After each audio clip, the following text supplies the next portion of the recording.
Morning জানাই সবাইকে। এখন আমি বেলা 11:30। তো জানি না কেন আজকের ভীষণ গরম লাগছে, তো সেই জন্য আমাদের ব্রেকফাস্ট হয়ে গেল। এইমাত্র ব্রেকফাস্ট করার পরে নিয়ে চলে আসলাম আইসক্রিম। এখন খাবো আইসক্রিম। আছে একটা ক্যাডবেরি সেলিব্রেশন, কাল ছিল রাখি। তো আমার মেয়ে দাদাকে রাখি পরিয়েছে। দাদা এই ক্যাডবেরি সেলিব্রেশনটা গিফট করেছে। দেখো অনেক ক্যাডবেরি কাল খাওয়াই হয়ে গেছে, আর এইগুলো একে এক আমি আইসক্রিমগুলো তুলে নেবো। যার যারটা তার হাতে আমি দিয়ে দেবো আইসক্রিমগুলো। আচ্ছা, আগে আমি এখানে রাখি আইসক্রিমগুলো, ঠিক আছে?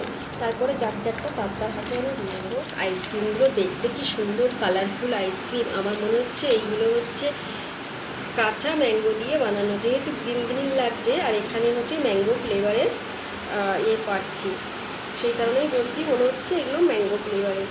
দেখতে খুব ভালো লাগছে, কালারফুল এবং খুব টেস্ট। খাবো কি, স্মেলেই মন ভরে যাচ্ছে। আমরা 4জন মিলে খাচ্ছি, 4জন ধরে আছি এখানে। না জানি বাঁদর শুধুমাত্র গাছে ওঠে। এখন বাঁদর কোথায় কোথায় বসে আছে দেখো। আমার বাঁদর কি গুনছে, যে কি গুনছিস রে, হাতে কি আছে? ক্যাডবেরি ট্রে নিয়ে বসেছে। বাঁদরের ভাগ্য ভালো, কতগুলো ক্যাডবেরি খাবে।